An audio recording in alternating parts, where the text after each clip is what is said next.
A sessão da Comissão Mista do Orçamento, que discute a liberação de crédito extra de 248 bilhões de reais para o governo federal, foi adiada para 11 de junho. O adiamento acontece em meio ao impasse entre parlamentares governistas e da oposição sobre a aprovação do recurso adicional. Antes da suspensão, aliados tentaram votar o texto sem sucesso. O senador Flávio Bolsonaro criticou os parlamentares da oposição e afirmou que sem os recursos, programas públicos travam. Já a oposição manteve o bloqueio à votação. O deputado Orlando Silva afirmou que aprovar o crédito suplementar seria dar um cheque em branco ao governo. Por causa da crise nas contas públicas, o governo pediu ao Congresso no início do ano um crédito extraordinário de 248 bilhões de reais, recursos que serão obtidos com emissão de títulos do Tesouro. A chamada regra de ouro impede o governo federal de se endividar para pagar despesas correntes, como previdência social e benefícios assistenciais. É isso que o governo tenta contornar. Agora, Zé Maria, você tem pessoas aí na oposição que fizeram parte ou foram aliadas de um governo que estourou as contas públicas. E a qualquer medida para conseguir o equilíbrio fiscal, fazer o ajuste fiscal, eles acusam o governo de estar retirando direitos. E, ao mesmo tempo, não deixam o governo conseguir um crédito para conseguir efetuar o pagamento de programas sociais que esse pessoal defende. Deles. Quer dizer, programas sociais como Bolsa Família e outros. E aí, Zé Maria? Preocupante uma posição assim dos partidos de oposição. Muito preocupante. Eu vou revelar a fonte porque ele não pediu segredo nenhum, mas o deputado Paulo Teixeira, que é do PT de São Paulo, me disse claramente: nós não vamos esticar a corda e vamos aprovar, porque já fomos governo e sabemos qual é a repercussão disso.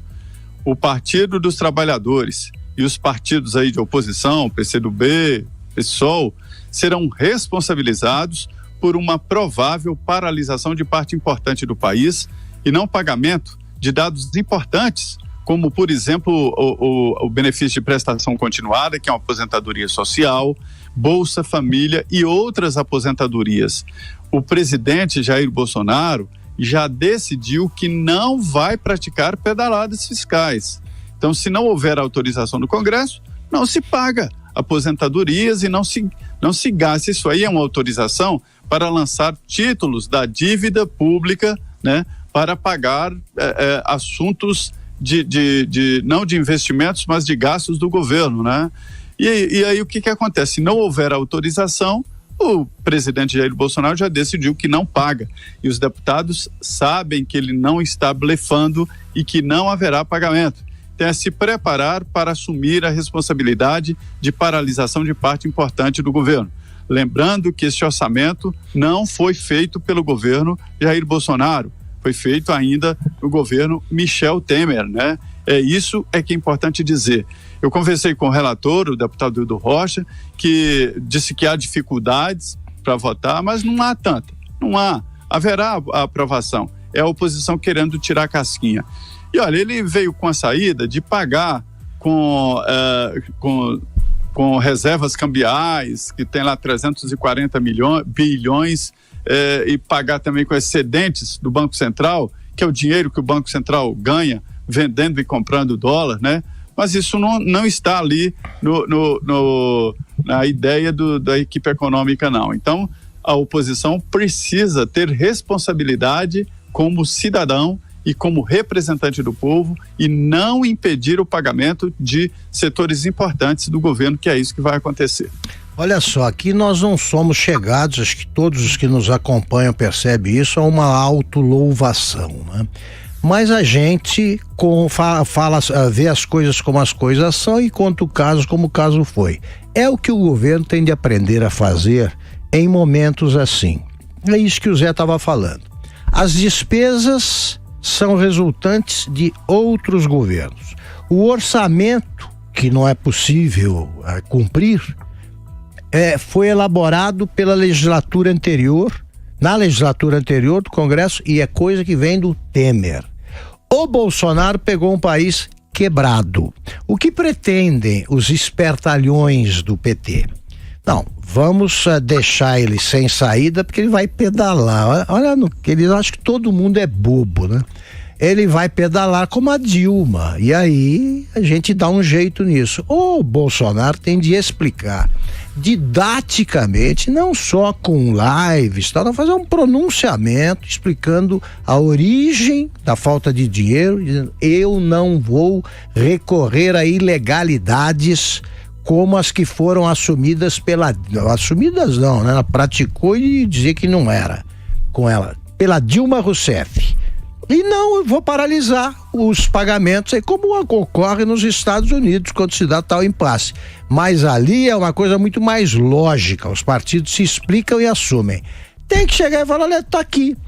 Eles têm a regra de ouro, que tem que ser respeitada mesmo, e eu vou respeitar. Agora, eu estou no governo, o Jair Bolsonaro deve dizer isso, estou no governo aqui há 5 meses, herdei a dívida e não permitem que eu pague.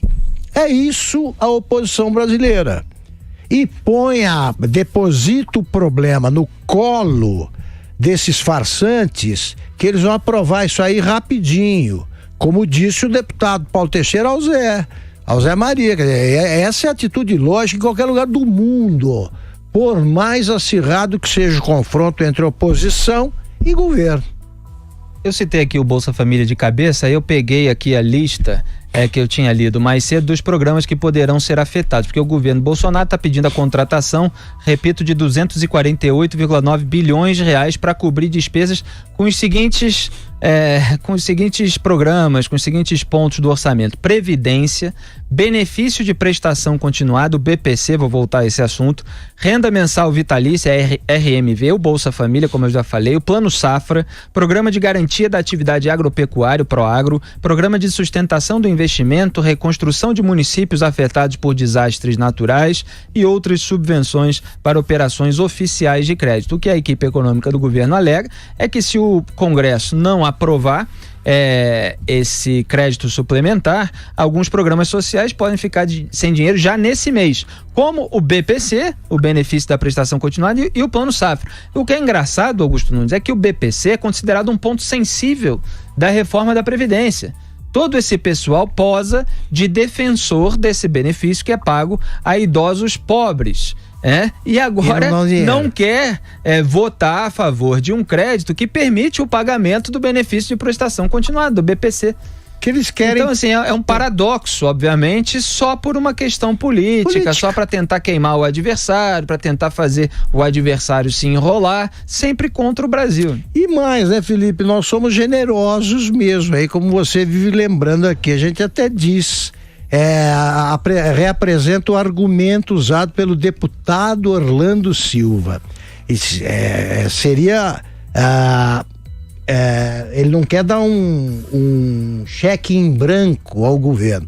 Ele acha perigoso. Perigoso é dar um cartão corporativo ao Orlando Silva, o declarante. Quando ele era ministro do governo Lula, ministro do esporte, onde ele fez programas aí mais infestados de maracutaias, ele pagou até tapioca com cartão corporativo. Ele é o perigo.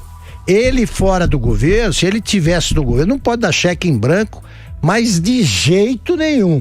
Agora, sem ele lá, não tem perigo não. O problema é ele. Não pode nem pegar cheque em branco, nem cartão corporativo. Zé Maria, algum complemento? Não, é isso mesmo. E tudo está desenhado para que a oposição, se continuar nessa queda de braços, não ganhe nada. Que a ideia é pressionar, adiar, deixar para a última hora e lá negociar. Mas com esse governo é diferente. Não há esse tipo de negociação. Eu estou prevendo aqui.